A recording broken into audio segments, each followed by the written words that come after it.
Bonjour à toutes et à tous, c'est Benny Mukumbi et dans cette vidéo, j'ai décidé de vous partager les différentes choses qui m'ont permis d'économiser pas mal de sous actuellement. Et j'espère que cette vidéo, en tout cas, ça vous fera apprendre quelque chose. Si jamais c'est le cas, n'hésitez surtout pas à vous abonner et surtout à activer la cloche de notification pour ne pas manquer l'une de mes prochaines vidéos. Première chose, c'est de pouvoir payer des livres. Je me suis rendu compte qu'en réalité, les livres étaient en train de constituer une grande partie de mes dépenses aujourd'hui. Il faut se rendre compte d'une chose, c'est que je suis encore étudiant. Ça fait que j'ai pas nécessairement d'argent pour pouvoir payer trop de livres. Et donc, ce que j'ai décidé de faire, c'est d'arrêter de tout simplement d'en payer. Déjà parce que ça me demande du temps de les lire. J'ai mes cours à lire, j'ai également des projets personnels, j'ai également la chaîne YouTube, j'ai d'autres activités également à côté qui me demandent énormément de temps. Et donc vous voyez que tous ces différents projets-là, regroupés les uns avec les autres, font que je n'ai pas nécessairement le temps de lire tous les livres que j'ai pu acheter. Alors ce que j'ai décidé de faire, c'est d'arrêter tout simplement d'en acheter parce que c'était en train de constituer une dépense assez conséquente de ma poche aujourd'hui. Ce que je vous conseille également de faire, par exemple, si aujourd'hui vous avez une dépense dans quelque chose, ça peut être l'alimentation, ça peut être autre chose, ça peut être par exemple les loisirs. Ce que vous pouvez faire, c'est de vous demander comment est-ce que vous pouvez faire en sorte de pouvoir réduire ces différentes dépenses-là du mieux que vous pouvez. Ensuite, autre chose que vous pouvez faire, c'est de tout simplement revendre les livres que vous avez déjà eu à lire. Ça peut être sur le Bon Coin ou alors sur Vinted. Également, vous pouvez revendre des objets, vous pouvez revendre des vêtements, mais pas que. Vous pouvez également revendre vos livres sur ces différents sites-là pour pouvoir vous constituer un assez bon capital, par exemple, pour un projet futur. La seconde chose, ça va être de pouvoir arrêter de payer des babioles. La grande majorité d'entre nous aujourd'hui, on paye des objets pour certains que l'on n'utilise même pas. Je vous laisse déjà imaginer. Aujourd'hui, là où est-ce que vous êtes, ça peut être chez vous,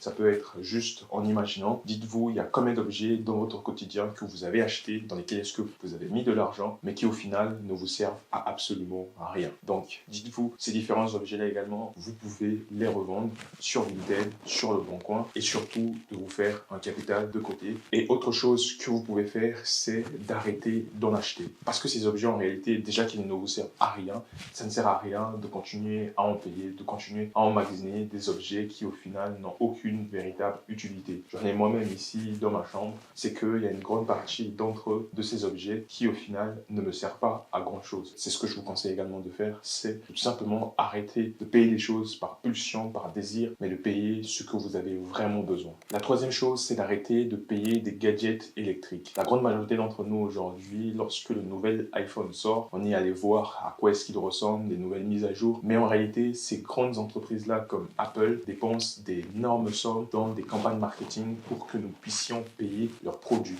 Alors ce que vous devez déjà arrêter de faire, c'est de vous rendre compte qu'en réalité, c'est pas vraiment Apple qui vend un produit, c'est en réalité vous qui venez acheter le produit et ça constitue une assez grosse poche de dépenses que vous pouvez tout simplement, par exemple, supprimer ou même réduire de façon drastique. Ce que vous devez faire déjà, c'est de vous rendre compte que vous dépensez de l'argent dans ces différents objets-là, puis ensuite de pouvoir revendre une partie d'entre elles d'un côté et de l'autre côté, vous pouvez par exemple également réduire ces dépenses en arrêtant de les acheter ces objets-là. Parce qu'en réalité, disons-nous les choses clairement, c'est que les nouveaux gadgets, il y en aura toujours de nouveaux, il y en aura toujours de meilleurs. Ce que vous devez acheter, c'est vraiment ce dont vous avez besoin et surtout ceux qui sont durables dans le temps. Pas nécessairement de payer des objets parce que c'est la nouvelle tendance. La quatrième chose, c'est de pouvoir investir dans des secteurs d'activité ou dans des domaines dans lesquels est-ce que vous avez de la compétence. Parce que rendez-vous bien compte d'une chose, c'est que votre ignorance, c'est la pire des choses. C'est que vous pouvez payer très très cher votre ignorance. Je vous donne un exemple simple.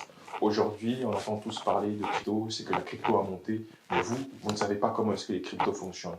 Vous ne savez pas comment investir en bourse. Vous n'avez jamais pris le temps de vous former à ce niveau-là. Alors, qu'est-ce que vous allez faire? C'est que vous allez prendre de l'argent et ensuite vous allez placer dans ces différents marchés financiers sur lesquels est-ce que vous n'avez aucune maîtrise. Déjà, la première chose à faire à ce niveau-là, c'est de tout simplement vous former et de trouver également la bonne information auprès d'un informateur. Chose très très importante. Et après ça, vous allez également documenter votre formation, vous allez également documenter votre apprentissage, de telle sorte à ce que lorsque vous voulez investir et qu'il y a quelque part quelque chose que vous ne comprenez pas, vous pouvez revenir sur ce que vous avez eu à apprendre pour ensuite aller investir de façon à avoir une certaine clarté d'esprit. Donc très important, la chose que vous devez faire, c'est de tout simplement vous former, vous informer, je le rappelle encore, auprès du bon informateur parce que c'est très très important. La sixième chose, c'est tout simplement la fast fashion, la mode rapide. rapide. Aujourd'hui, la grande majorité d'entre nous, on a tendance à payer les nouveaux vêtements, les nouvelles tendances. En réalité, ça n'a pas si grande importance que ça. Parce que rendez-vous compte d'une chose, c'est que d'un côté, déjà, ça crée une certaine pollution vis-à-vis de l'environnement. Et d'un autre côté, c'est que la grande majorité d'entre nous, des fois, on a des vêtements dans nos placards que ça fait des années, des jours que l'on ne porte même plus. Et ce que vous devez faire, c'est déjà vous rendre compte que c'est un problème et ensuite de regrouper vos vêtements en parties et ensuite de pouvoir les vendre sur Vinted pour que comme ça, vous vous fassiez un tout petit peu d'argent. Donc très important de vous rendre compte d'une chose, c'est que l'achat compulsif, ça peut être un problème. Lorsque vous voyez quelque chose dans une vitrine, vous également, vous souhaiterez payer cette chose-là et ce que vous devez faire, c'est de vous rendre compte qu'en réalité, c'est un véritable problème et de réduire au maximum cette dépense-là parce qu'au final, ça constitue d'une certaine manière également une forme de pollution. La septième chose à faire, c'est d'arrêter de perdre son temps dans des choses inutiles. Lorsque je me suis rendu compte de ça, ça m'a changé la vie, ça m'a changé ma manière de pouvoir gérer mon temps, de pouvoir m'organiser et de pouvoir faire des choses qui ont véritablement de l'importance dans ma vie de façon générale. Alors ce que je vous conseille de faire, déjà, c'est d'avoir une dashboard sur laquelle est-ce que vous pouvez tout simplement visualiser les différentes activités importantes que vous devez faire. Mais surtout, très important, lorsque vous bloquez du temps pour pouvoir faire quelque chose, c'est de vraiment faire cette chose pour laquelle est-ce que vous avez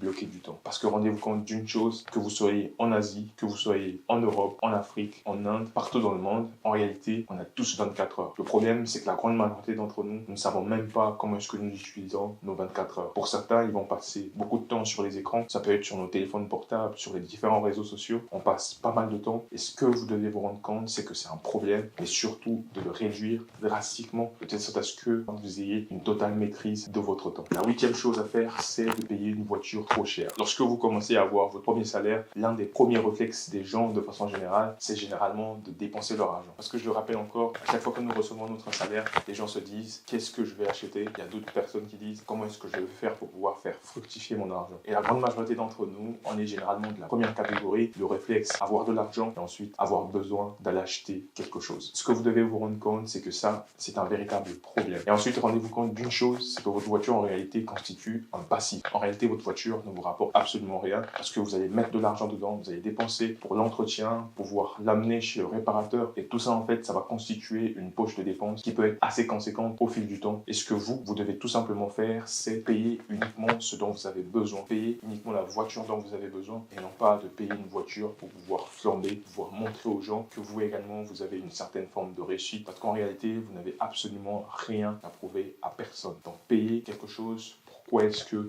vous voulez. Je vous remercie d'avoir regardé cette vidéo jusqu'au bout. Si jamais vous avez appris quelque chose, si jamais vous avez pu apprendre quelque chose au niveau financier, n'hésitez surtout pas à liker la vidéo et également à vous abonner à la chaîne. C'était Benny Mukumbi. Sur ce, prenez soin de vous et prenez soin de vos familles. À très bientôt.